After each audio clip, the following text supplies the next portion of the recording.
పవన్ కళ్యాణ్ తాజా చిత్రం సర్దార్కి కళ్ళు చెదిరే ఆఫర్లు వస్తున్నాయి. బాహుబలి వల్ల తెలుగు సినిమా స్టామినా ఏంటనేది తెలియడంతో ఇప్పుడు స్టార్ హీరోల చిత్రాలను కొనడానికి ఎంత పెట్టడానికైనా బయ్యర్లు వెనకాడటం లేదు. బాహుబలి చిత్రానికి గ్రాఫిక్స్ 100 కోట్ల రూపాయల బడ్జెట్ ఉన్నప్పటికీ అవేమీ లేకుండానే పవన్ సర్దార్ని దాదాపు అదే రేంజ్లో కొనడానికి బయ్యర్లు మొగ్గు చూపుతున్నారని సమాచారం.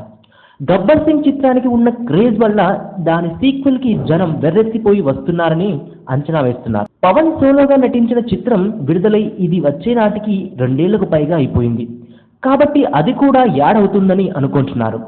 అందుకే ఈ చిత్రానికి 85 కోట్ల వరకు థియేటికల్ బిజినెస్ జరుగుతుందని చెప్తున్నారు. బాహుబలి చిత్రం తెలుగు వర్షన్ వరకు 90 కోట్ల బిజినెస్ జరిగింది.